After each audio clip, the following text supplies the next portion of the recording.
You really gonna wear that, babe? Oh wait, I forgot. You don't need to impress anyone. You don't even have a job. Her voice echoed off the marble walls of our living room, and her little audience of friends, Samantha, Rachel, and Brittany, howled with laughter like they were watching a stand-up show. Madison was the star act. My wife. My queen once. Now, she was more like a venomous snake in a Gucci dress. I stood there, holding a glass of scotch, smiling like I didn't just get gut-punched in front of 3 women who worked under my name. Literally. None of them knew. Not one. Madison thought I was unemployed. Hell, she told them I was some washed-up loser living off her. And they believed her because I let her believe it too. Don't mind him, Madison smirked, adjusting her dress to show more thigh. He just watches YouTube videos all day and plays with his fantasy football teams. More giggles. Maybe one day he'll grow up and get a real job, or at least do something useful. Maybe fix the faucet he's been ignoring for 3 weeks. I took a sip and nodded slowly. This was it. I had planned the night differently. I was going to surprise her with a weekend getaway. Instead, she surprised me with public humiliation in my own damn home. What she didn't know, what none of them knew, was that the useless husband she just clowned was the silent owner of the exact marketing firm where all 4 of them worked. I bought it 2 years ago, under a holding group, and never made it public. Just collected profits and watched from the shadows. I didn't need attention. I needed peace. Until tonight. Because tonight, that peace died. My phone buzzed. A message from my assistant, Carla. One simple line. She's been seen at the Conrad again. Room 1607. Same guy. Same time. I froze. Again? That word hit me harder than her mockery. I had suspected something for weeks. The late-night yoga sessions. The girls' trips that suddenly turned into work retreats. The way she'd started locking her phone. The perfume on her body that didn't match anything in our house. I knew, deep down. But this confirmed it. And this time, I wasn't just going to drink and swallow my pride. I was going to burn her entire world down. I put my glass down, still smiling. Madison, I said, interrupting her story about how I once used a blender wrong and broke it. What now? She rolled her eyes, lips painted blood red. I want to show you something. Unless it's a job application, I'm not interested, she snapped. Her friends laughed again. Brittany even whispered, "Girl, you're savage." I reached into my pocket, pulled out 4 envelopes, and laid them on the table in front of each of them. What's this? Madison sneered. Open it, I said, locking eyes with her. She hesitated. But curiosity and ego always got the best of her. She opened hers first. Her face turned from smug to pale in 2 seconds flat. "You're terminating me?" Rachel gasped. "Wait, what? What the hell is this?" Samantha jumped up. "Is this a joke?" "Fired. Who the hell do you think you are?" I leaned forward, keeping my voice calm. "Lethal. I'm your boss. Or rather, I was. I own the company. Every check you've cashed, signed under my name. You've been working for your favorite unemployed man this whole time." Silence. I looked at Madison. "You told them I was broke. That I was a loser. You laughed at me. Mocked me. Disrespected me in front of your little fan club. But sweetheart, now you're all unemployed." Madison's hands trembled as she grabbed her purse. "You can't do this. You're bluffing." "I'm not. Ask HR in the morning." "Oh wait, you no longer have access to your work email." "Forgot." Rachel looked like she'd seen a ghost. "You planned this." I chuckled. "I've been watching. And now I'm acting." Madison's voice cracked. "You're insane.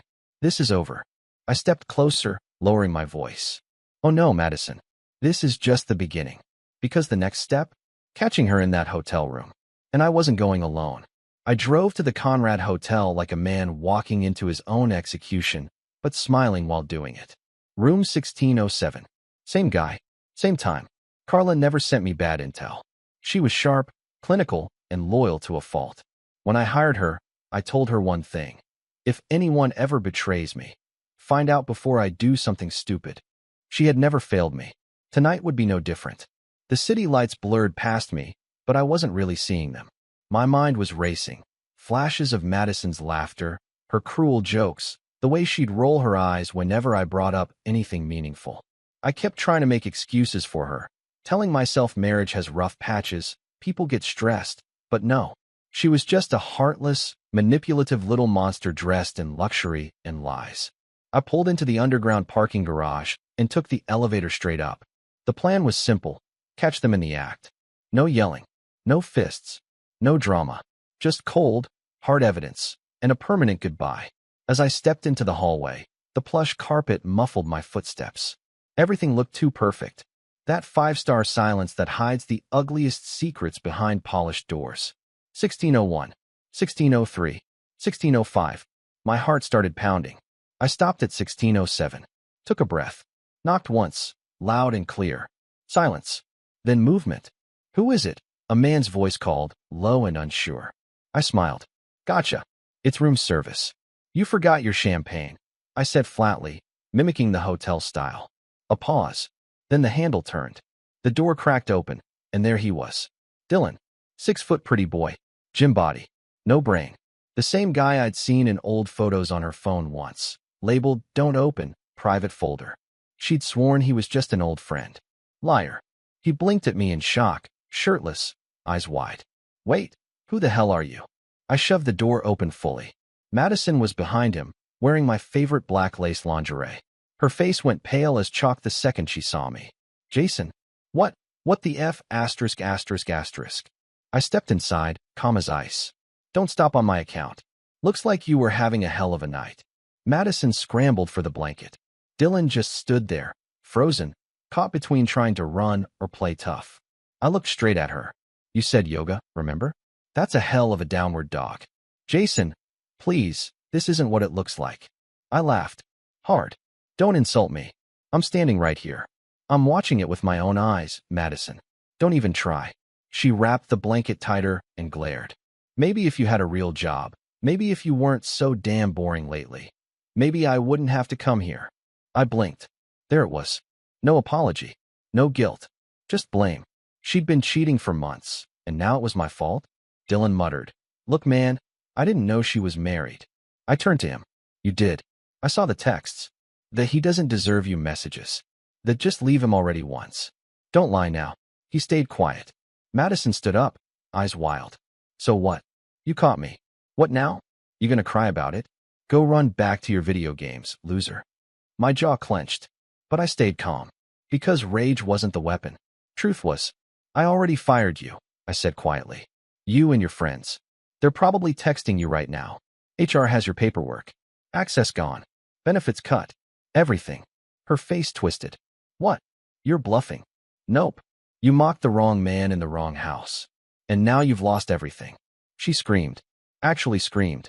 You bastard. You can't do this to me. I leaned in, just enough for her to hear. Watch me. I turned around, walked out, and let the door swing shut behind me. Revenge wasn't supposed to feel good. But right now, it felt perfect. I didn't sleep that night. I just sat in my car across from the house we used to call ours, watching the porch lights flicker, knowing she'd come crawling back eventually. Not because she was sorry, but because women like Madison don't know how to survive without someone to leech off. It wasn't even about love anymore. Hell, I don't think it had been for years. It was about power, control, image. Madison needed someone to parade in front of her friends. Someone she could insult to look like the strong, sassy queen in her little reality show.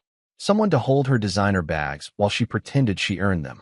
And now that someone had burned it all to the ground. At 3:14 a.m., my phone buzzed. Her name lit up the screen. I let it ring. She called again. Then again. By the fifth call, she switched to texting. Maddie. Jason WTF? Where are you? Maddie. You can't just disappear after doing this. Maddie. We need to talk. You're being immature AF. Immature? That word hit harder than expected. Immature. As if catching her in a hotel room with another man was my overreaction. As if firing her and her little crew of hyenas made me the villain. It was like she truly believed she was untouchable. By the time the sun started to rise, I had made my decision. I drove back to the house, packed up the last of my things, and left the keys on the kitchen counter with a single sticky note that read, You chose him. Now choose a lawyer. Then I walked out and didn't look back. It took her less than 24 hours to show up at my new apartment.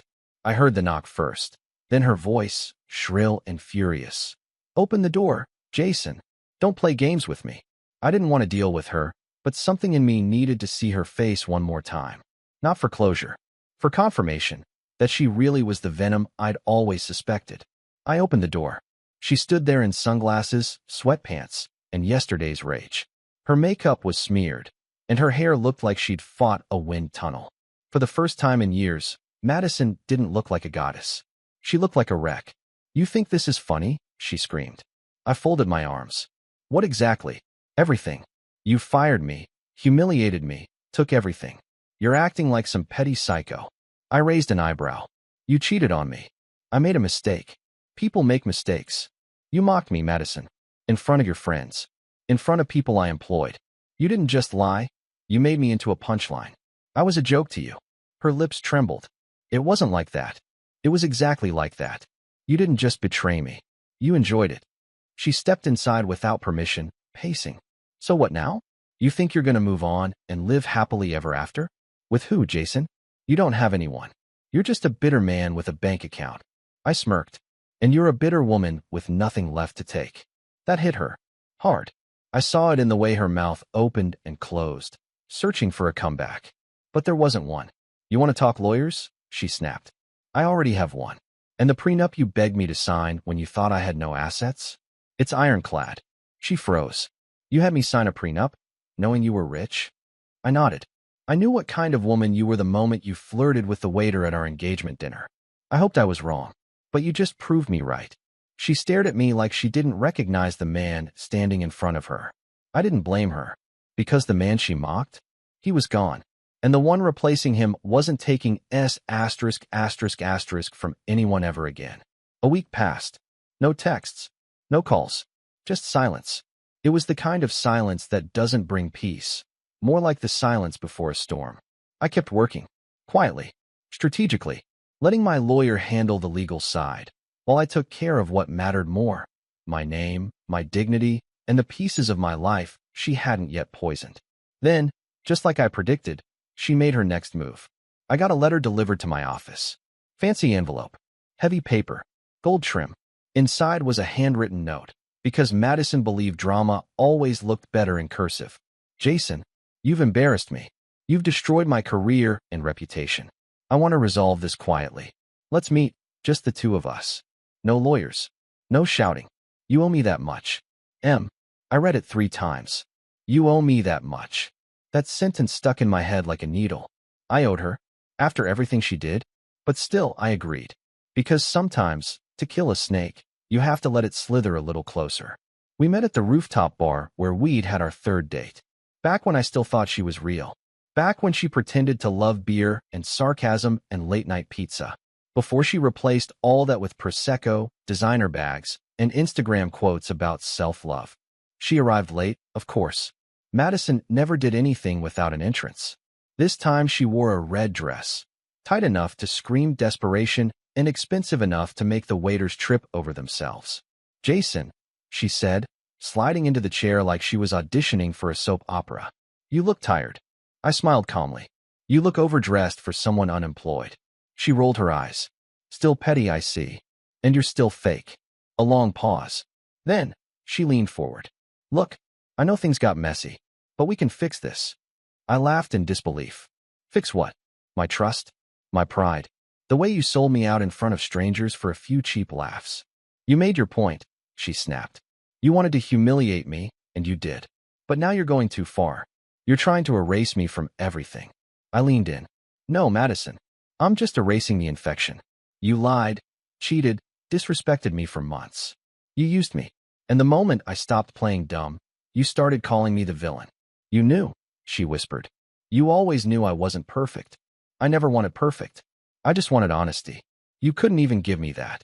Her face twisted, but she caught herself, still trying to control the narrative, even in the last act. She tried one more angle.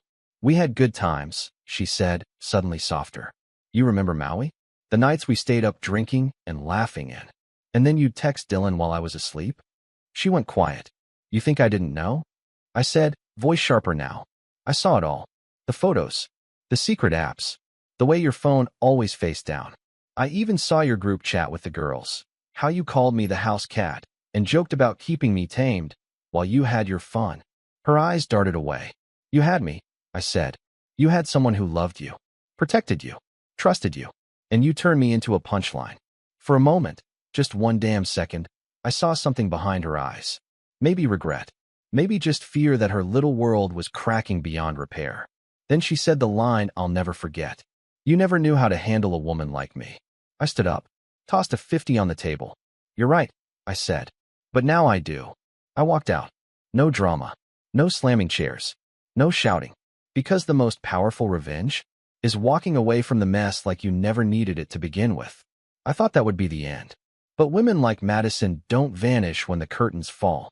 No, they claw their way backstage, break things, and demand a second act. 3 days after our rooftop closure, I got a call from HR. She showed up at the office. My stomach didn't twist. It clenched. She came in like she still worked here. Tried to access her files. Claimed you made a mistake.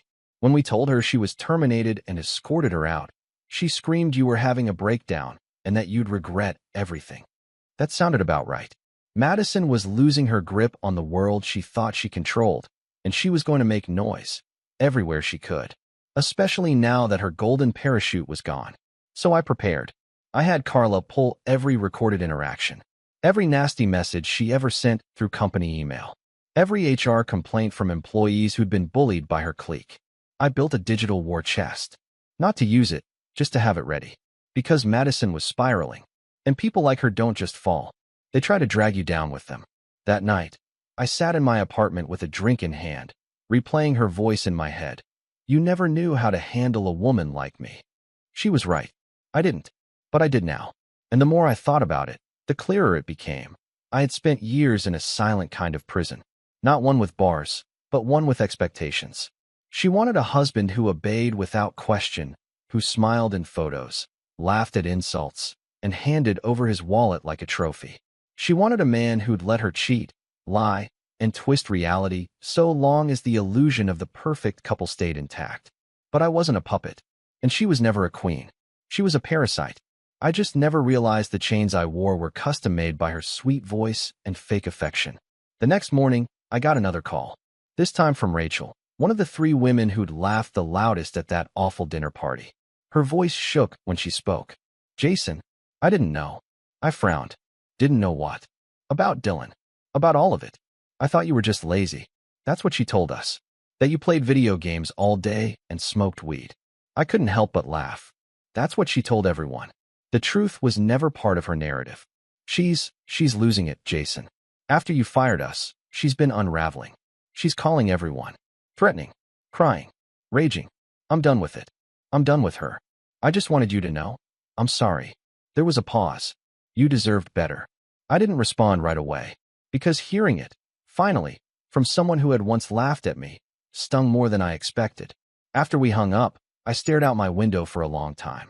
The skyline looked cleaner now, less blurry. Like every lie she ever told was fading from the glass. I remembered the day I married her.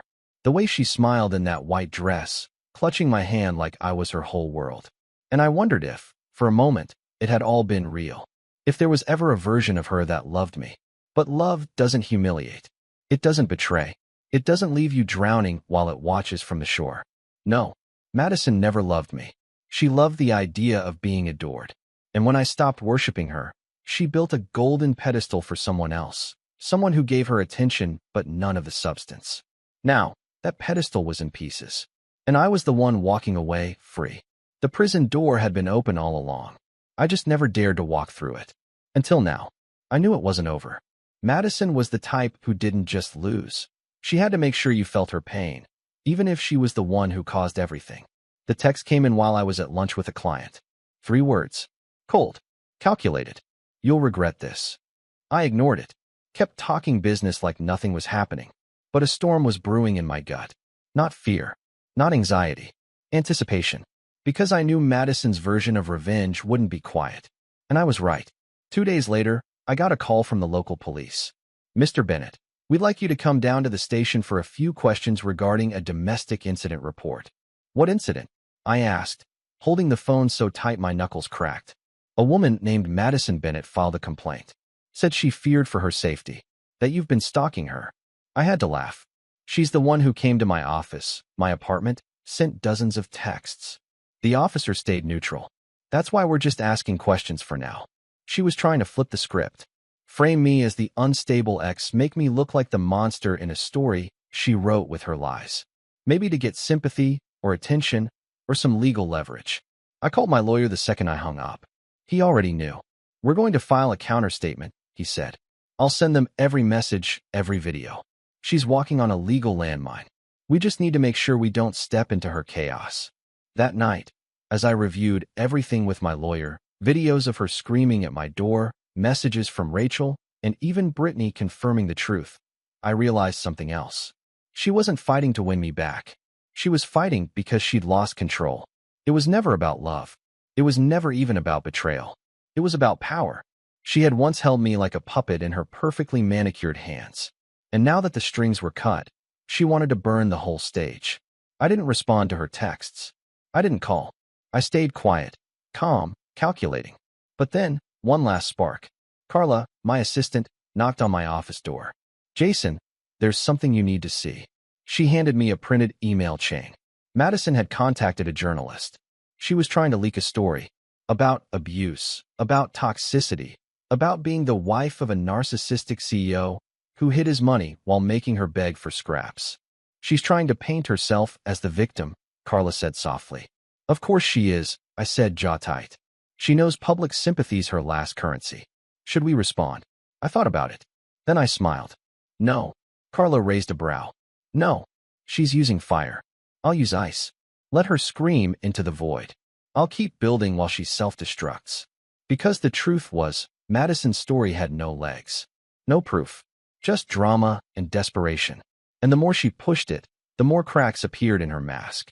Everyone who knew her was already talking.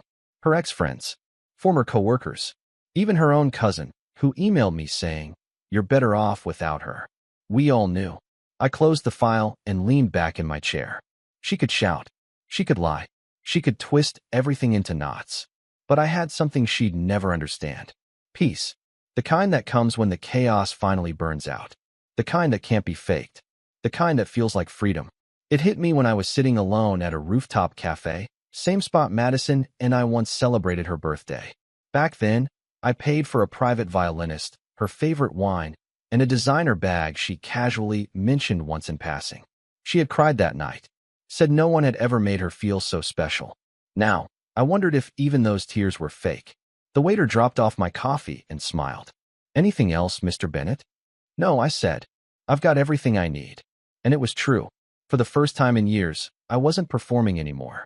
I wasn't chasing her approval, fixing her mistakes, or trying to be the version of myself that wouldn't trigger her tantrums. I was just me, and I liked that guy.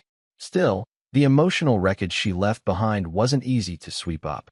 Late nights were the worst. The house was too quiet. The bed too cold. Not because I missed her, but because habits take time to die. I had gotten so used to being wrapped in manipulation that silence felt suspicious.